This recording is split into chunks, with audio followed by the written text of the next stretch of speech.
Inter Salernitana 5-0 non è stata solo la partita nella quale l'Inter ha ritrovato la vittoria e il gol che mancavano purtroppo da qualche settimana. È stata una partita in cui, secondo me, e ne abbiamo parlato anche nella diretta relativa proprio alla cronaca del match, in cui secondo me Simone Inzaghi ci ha fatto vedere 2 o 3 novità tattiche molto importanti che all'interno di questo episodio voglio provare a spiegarvi per parlarne anche insieme a tutti voi. Ben ritrovate amiche e amici interisti e di Passione Inter. Come avete letto dal titolo di questo episodio, oggi parliamo di ancora un pochino di Inter Salernitana, perché voglio offrirvi appunto una mia opinione su 2 o 3 cose che ho notato nel corso della partita che mi sono piaciute molto e mi danno molto ottimismo in vista del futuro. Voglio sapere se le avete notate anche voi ed eventualmente cosa ne pensate nei commenti. Prima di partire iscrivetevi al canale se ancora non l'avete fatto, così non vi perdete tutti i contenuti che pubblicheremo da qui in avanti, come questo e come tanti altri, e poi martedì sera non vi perdete la diretta importantissima per Liverpool-Inter. Cercheremo questa rimonta, questo miracolo, e lo faremo insieme a tutti voi godendoci la partita in diretta.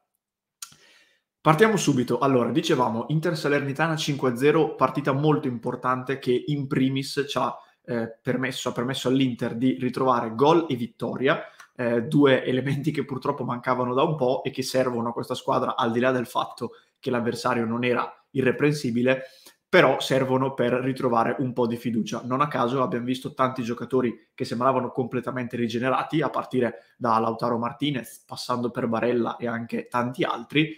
Però abbiamo notato fin dai primissimi minuti, dicevo, delle novità molto importanti sulle quali probabilmente Simone Inzaghi ha lavorato in questi giorni. In tanti tifosi dicevano mister devi cambiare qualcosa, cambia il modulo, cambia certe caratteristiche dell'attacco. Ebbene, poi vedremo se da qui in avanti queste novità verranno riproposte, però a me è parso che qualcosa il mister abbia fatto e quindi ve ne voglio parlare in questo episodio.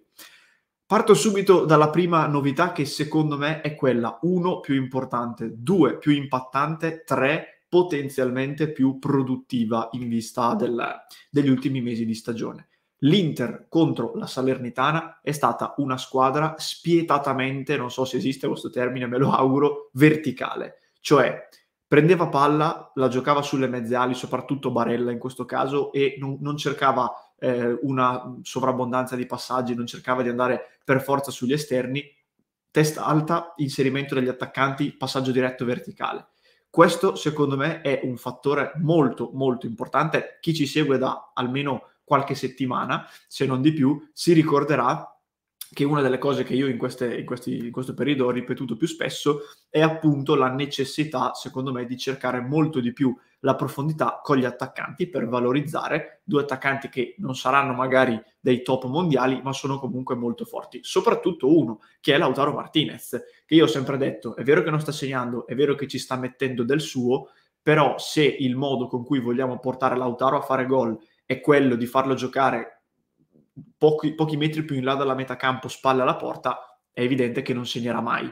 Contro la Salernitana abbiamo visto molto più spesso un Lautaro, più che venire a ricevere il pallone in quelle zone, anche cercare di attaccare la profondità, e una squadra che rispetto a prima aveva proprio nell'idea di gioco quella di cercare la profondità. Perché io mi ricordo perfettamente alcuni casi, quello emblematico è quello di Di Marco in Napoli-Inter, ne avevo parlato anche in un episodio pochi giorni dopo la partita. La mia sensazione era che questa squadra non avesse proprio nei codici mentali quella di cercare in questo modo la profondità, perché in alcuni casi si vedeva soprattutto Lautaro dettare il movimento e i compagni che non gli davano il pallone. In questo caso invece secondo me è stata proprio una cosa ricercata dal mister, perché infatti ogni volta che c'era la possibilità veniva cercato. Non a caso nel primo tempo 3 palloni in verticale, traversa, gol e gol. Non potrà essere un caso. Anche le mezze ali in questo senso hanno cambiato un po' il loro raggio d'azione, soprattutto Barella abbiamo visto, io me lo aspettavo più da Çalhanoğlu, in realtà l'ha fatto più Barella, un tentativo di andare subito sugli attaccanti e un po' di meno sugli esterni, ma degli esterni vi parlerò fra poco. Il dato che secondo me testimonia in maniera evidente questo cambiamento è quello dei passaggi nella tre quarti. Io dopo ogni partita mi analizzo i vari dati che sono emersi, i passaggi che l'Inter realizzava nella tre quarti offensiva, quando vince sono solitamente superiori ai 150, in alcune partite mi ricordo per esempio Inter-Venezia addirittura abbiamo superato i 200. In Inter-Salernitana i passaggi nella tre quarti sono stati 106, considerato che negli ultimi 20-25 minuti la partita era già ampiamente chiusa e la squadra si è molto divertita, quindi poi secondo me molti no, però una buona parte di questi 106 sono arrivati proprio in quei minuti finali, quindi questo secondo me è un dato che evidenzia in maniera chiara questa tendenza.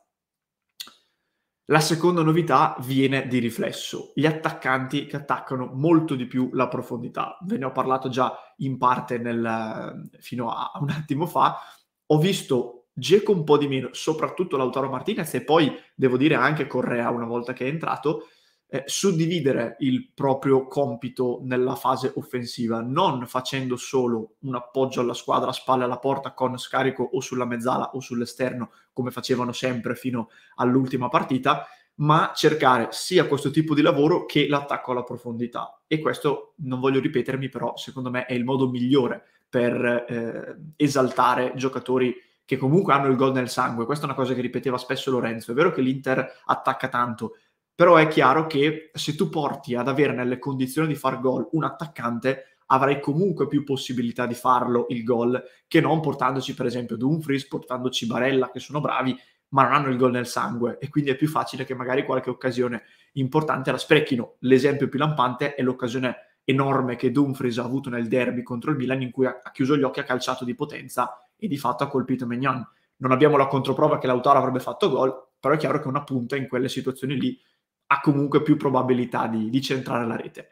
Non a caso questo focus sugli attaccanti si è poi notato nel tabellino, perché l'Inter ha fatto tanti tiri, ha fatto 5 gol, hanno giocato bene tutti, hanno avuto occasione tutti, però i gol da chi sono arrivati? 3 da Lautaro e 2 da Dzeko. E l'altra occasione gigantesca l'ha avuta Correa nel finale con quell'1 contro 1 col portiere dove ha calciato fuori, anche lui un attaccante. Anche questo probabilmente non è un caso.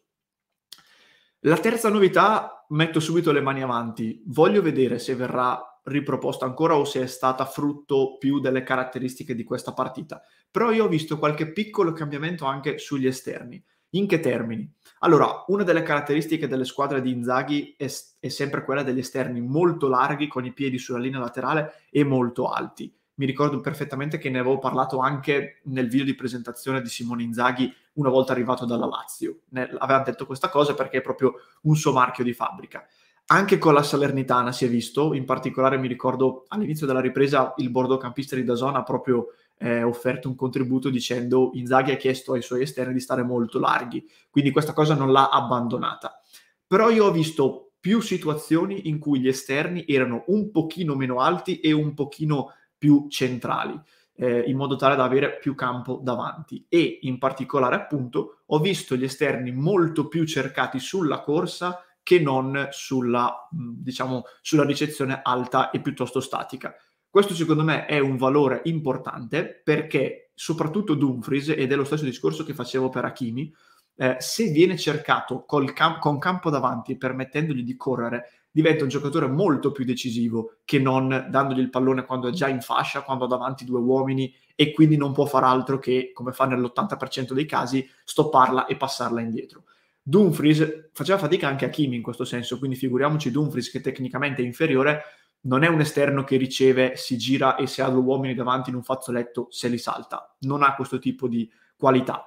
Ha invece la grande qualità di avere corsa nella lunga distanza. E non a caso il terzo e il quinto gol di questa partita sono esemplari. Il quinto è proprio un Dumfries che viene spedito in profondità, la mette in mezzo e Dzeko fa gol.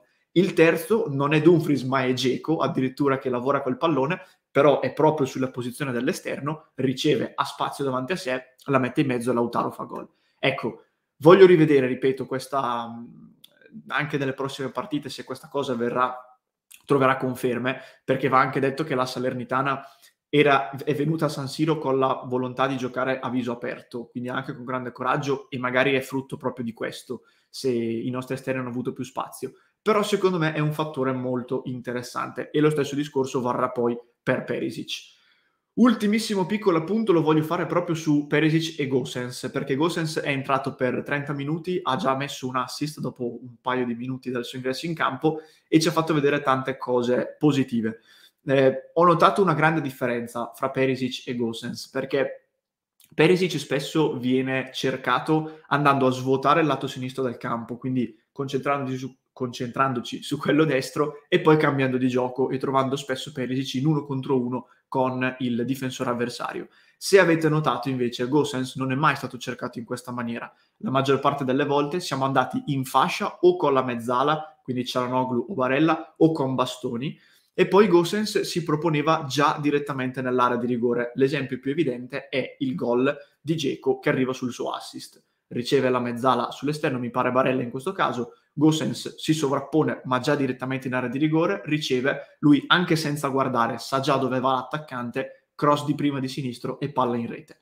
Questa è una cosa che secondo me il tedesco fa molto meglio rispetto ad Ivan, che è un giocatore più, anche lui come dicevo prima, da ampi spazi, deve avere modo di puntare all'avversario, poi fa il suo solito doppio passo e crossa in mezzo.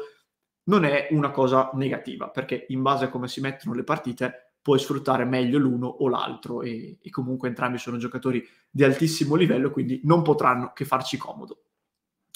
Queste ragazzi sono nel mio piccolo le 3 novità che ho notato e spero di aver fatto un discorso chiaro e spero di avervi chiarito appunto questi aspetti. Vi chiedo innanzitutto se siete arrivati fino a questo punto dell'episodio di lasciarmi un emoji, l'emoji del fuoco, perché sono novità molto calde, abbiamo messo tanta carne al fuoco e quindi lasciatemi l'emoji del fuoco. E soprattutto voglio confrontarmi con voi. Io non sono un allenatore, quindi mi considero assolutamente al pari di qualsiasi tifoso in questo senso, quindi fatemi sapere se avete notato anche voi queste cose, se vi convincono, se avete magari notato anche qualcos'altro che io mi sono perso, che è tranquillamente possibile, e fatemi sapere un po' quindi cosa ne pensate di tutto questo discorso. Vi ricordo ancora una volta di iscrivervi al canale se ancora non l'avete fatto, che avete la possibilità anche di sostenere il nostro progetto abbonandovi o su passioneinter.club o direttamente sul canale YouTube cliccando il tastino abbonati, e vi do appuntamento tutti i giorni in diretta a partire dalle 19:30.